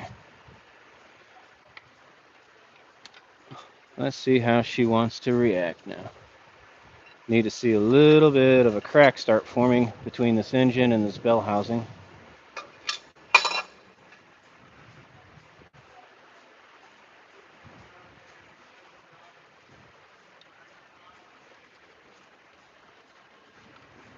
Well, folks, man, not a good day for Joe today. I just straight up left a regular bolt in there, but that's what you have to do. You know, if this engine's not splitting correctly, make sure you got all your bell housing bolts out.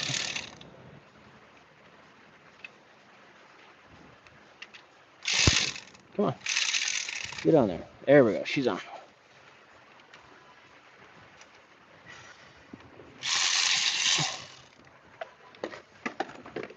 Kind of I'm in a bad position because I already got the crane set up. So it's hard to kind of. Where did I go?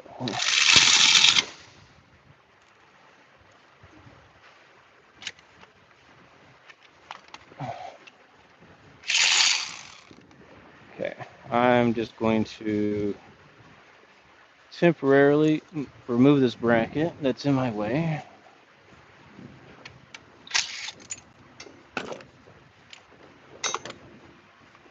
So that way I can break this bolt loose. There we go.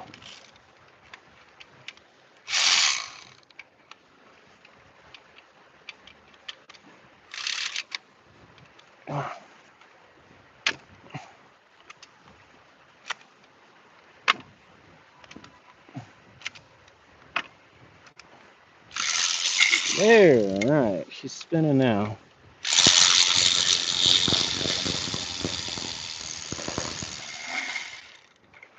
And there's our separation. Magically happening.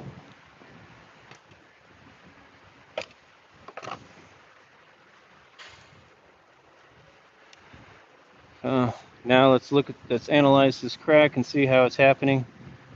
So it's splitting at the top but not at the bottom. So that means that the nose pitch on my transmission is a little too high and the nose pitch on my engine is a little bit too low. So pulling out these Subaru engines are pretty much, so when separating these plates, I always like to say it's like that Nintendo game from the 80s called Top Gun, where you have to land the the F-15 on the aircraft carrier, and it's always like nose up, nose down, nose up, nose down. That's kind of how this is. Okay, we need to have the crankshaft and the input shaft to the transmission and a straight line. We don't have that straight line happening. You're going to be fighting this thing and or you're going to be breaking something because it's not always stuck. It's just your line is off. So going up a little bit with the engine, going a little bit down with the transmission. Then from there we can start blaming stuff like, oh, it's stuck on a stud. I'm getting a bigger gap at the top, but my bottom gap is still small. Whoa, too much, too much, too much. All right.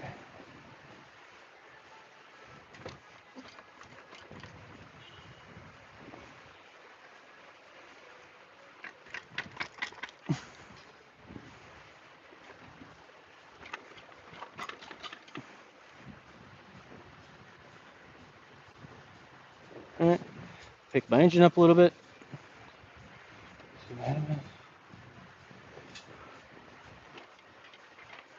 Now I'm gonna go nose up with the engine. I've been playing with the transmission nose by going up and down with the car lift. Now I'm gonna change this.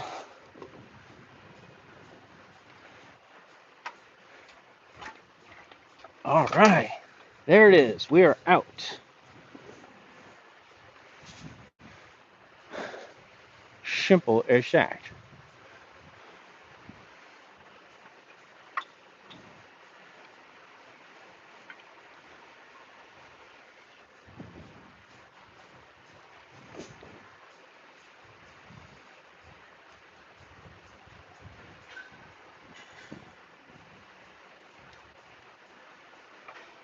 All right, let's go up.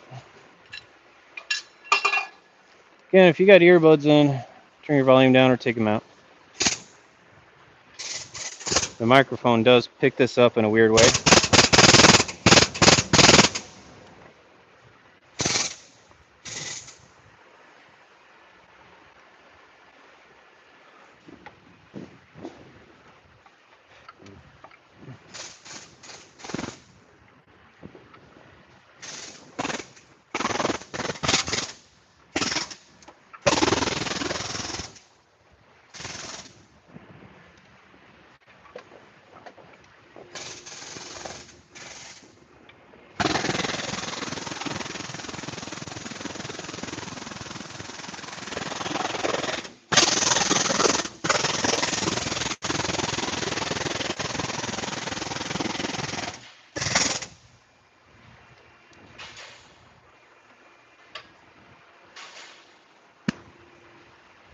All right, we are clear of the vehicle. Let's get her on an engine stand now.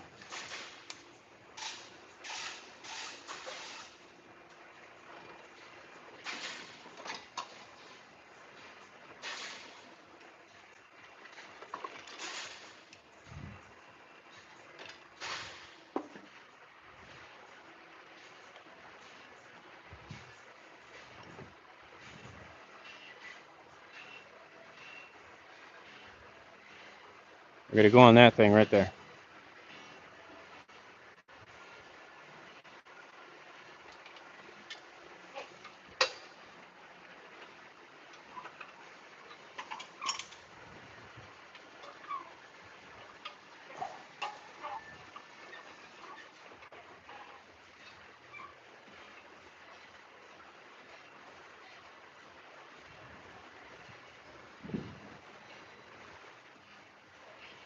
Yep, you're in frame. Good enough.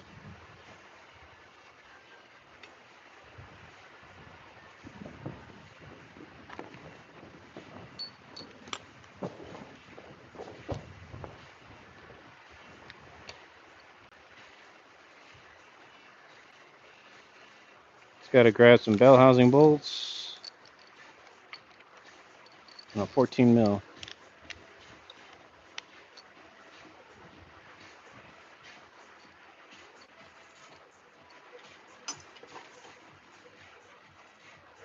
Hi. Thanks. Snuck up on me and scared me, that guy. Cool. So, I like these Harbor Freight engine stands because, one, they work great with my Subaru engines. Two, they're cheap. Three, the engine mounting adapter, I can take it off and I can bolt it directly to my engine. Okay.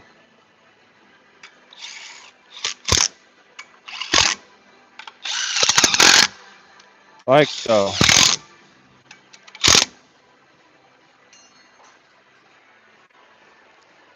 Then I can one-handed pick up this engine stand and slide it on.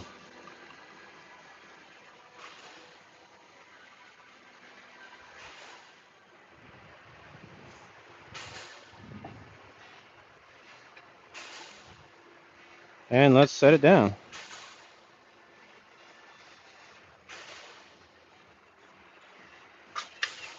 Touchdown. We are done. Engine pulled.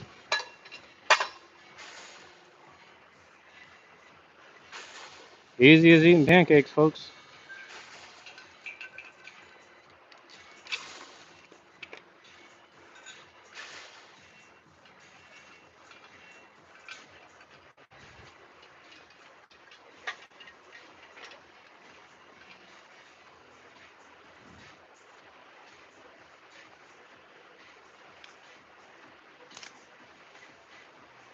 Okay, I'll take a break. I'll scrub some chat.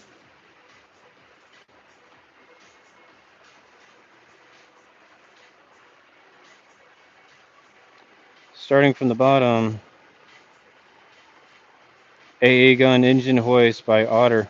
Yeah, it has a pneumatic jack on there. This engine stand kind of pieced it together from Northern Tools, and this is the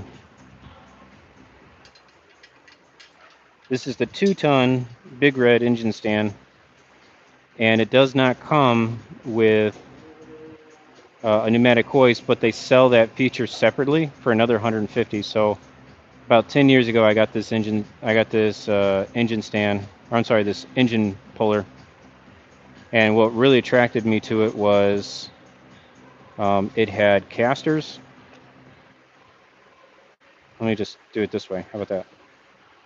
So we had casters all the way around, which is what I like because it makes it easier to scoot it in and scoot it out, as opposed to other engine stands which have fixed casters right here. I just don't have a lot of room in the shop, so this is nice. I can squirrel it in and squirrel it out around the car. This attachment right here, that cost 150 to get. I did upgrade the whip on it though. Okay, I made my own because it comes with a 3-foot whip. Now I got a 5-foot whip. Over here, I upgraded this shackle, and this cost me about 20 bucks because this is rated for 6 tons, but it's a spinner, so I wanted a spinner on there. The jack, the cherry picker did come with a engine balancer, but I opted for this balancer right here. The tilt lift, I like this one, but hey, everybody likes their own engine tilter. Um, the arm thing used to be right here, but it broke off, so I just drilled a hole and stabbed it right there.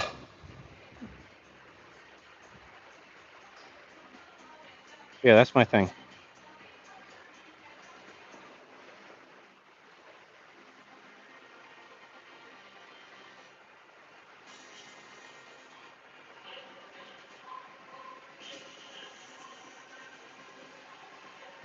Dip fan asks, what's cheaper, car or engine replacement? I'm guessing you're under the assumption of if you need $5,000 worth of engine work, is it cheaper to trade the car in and get another car, or is it cheaper to just fix the engine? That depends on your finances. Some people really do that. They just say, hey, you know what? The engine repair is too much. I needed a reason to buy a new car, so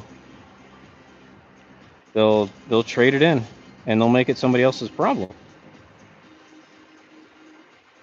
But of course, if your trade-in value doesn't pay off the car and you're stuck with car payments or you don't have enough savings, that's what you have to live with. So in this particular situation, the customer was okay with just dipping in the savings, getting a new engine or getting their engine fixed and going another 120 plus thousand miles.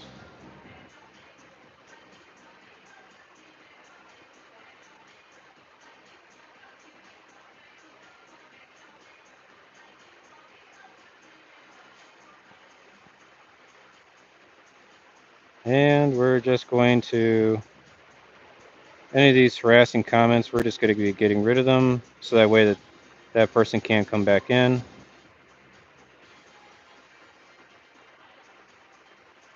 Solomon asks, hey, my car is mixing oil and water in the radiator. Well, that's the same problem that's happening with this vehicle right now. You need to get it diagnosed.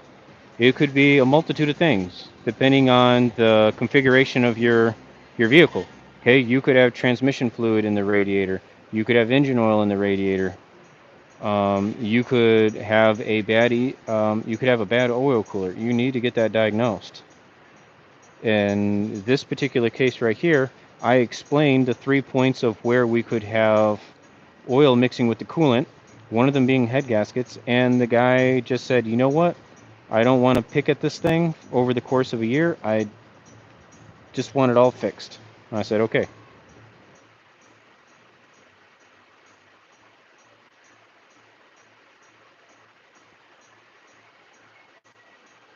Man, there's just people who get up in here who just want to talk some crazy stuff. I'm going to delete you. Frankly says head gaskets or reseal. Hey, we're doing a reseal all the way down to the crank. That's what the customer wants.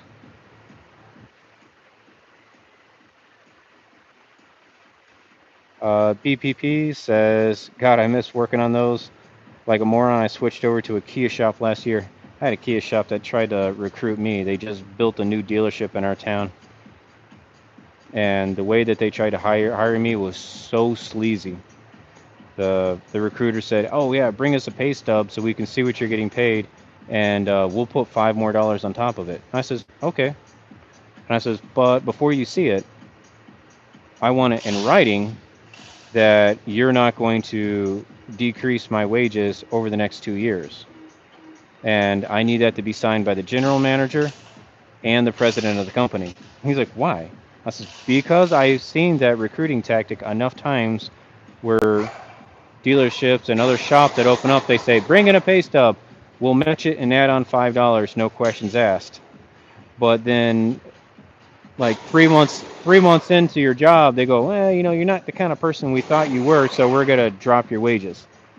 So I wanted to guarantee they weren't gonna mess with me.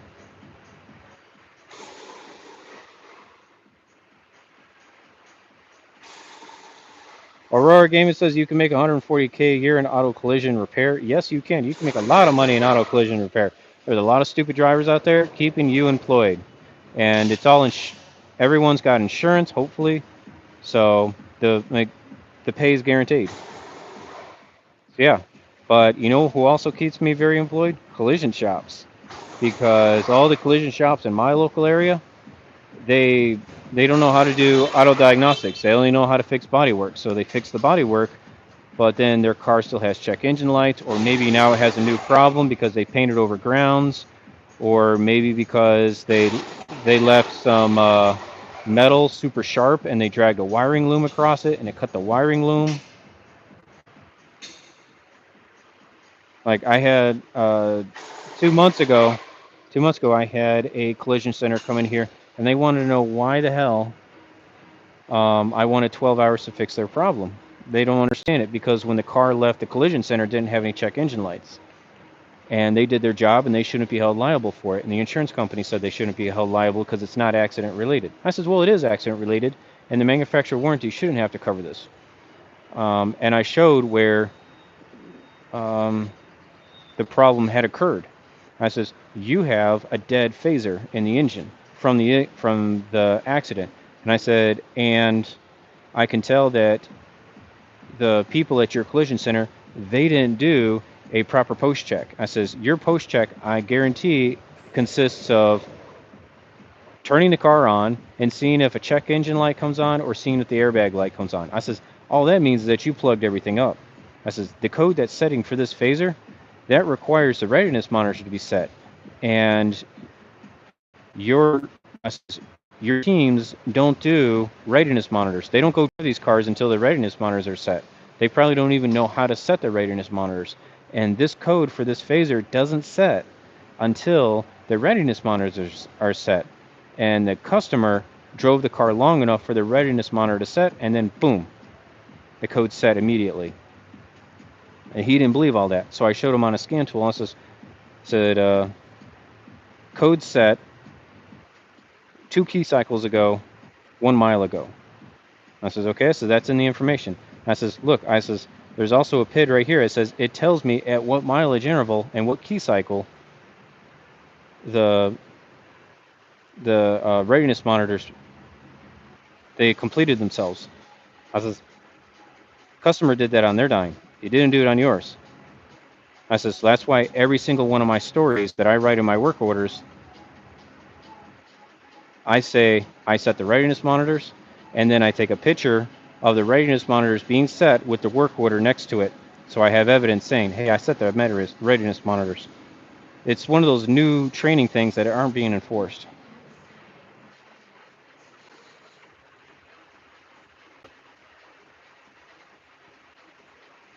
Derek asked, what am I getting for a job like this? This is going to be a customer pay job, 20 hours.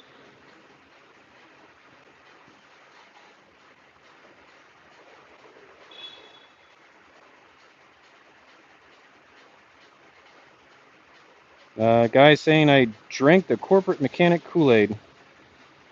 I don't know about that.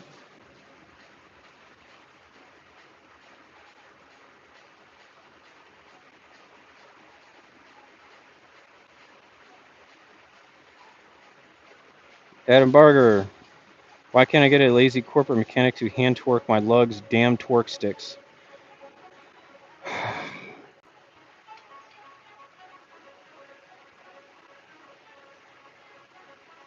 You know what? I'm just gonna be straight with you.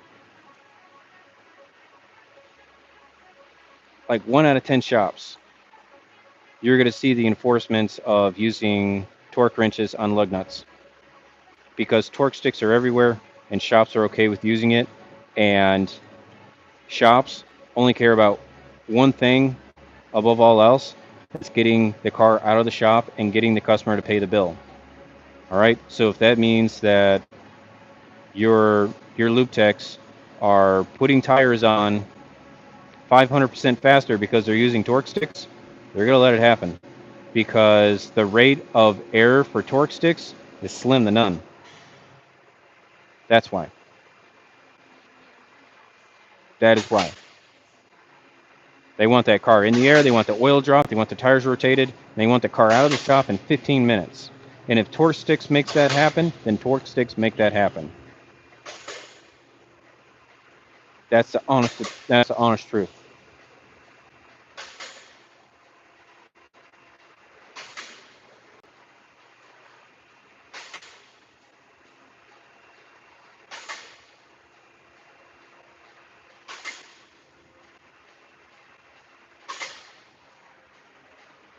There you go.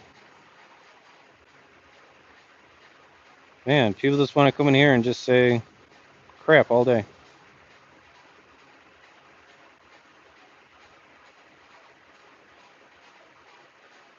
Someone's saying DeWalt tools are the best. Brother, when DeWalt came out with that new cordless ratchet, I was sold. Okay, I bought all their cordless ratchets, and within a span of 3 months, I told them they could have them all back. They're they're not the tool for me. Okay, did they function and do their job correctly? Yeah. Did I find some problems with them that just didn't fit my niche? A lot. I found a lot. I got videos about it. So enough said. If you got one, you like it, you like it. But if you're looking around for the best cordless ratchet, I'm going to tell you, Matco Tools has done it right. Okay, their new sealed head Infinims, best one out there. I'll take that, and I will factually argue with that all day. Okay, you can have all the TikTok clips from trade shows all you want, but in real life application, that Matco will destroy anything you bring to the competition. With that said, I now feel hungry. So we'll be back on the stream in about an hour, and we're going to go after this AC car. Cheers, everyone. Thanks for keeping me company. Please give me a like so that other people get this stream too, okay? Thumbs up make a difference. Cheers.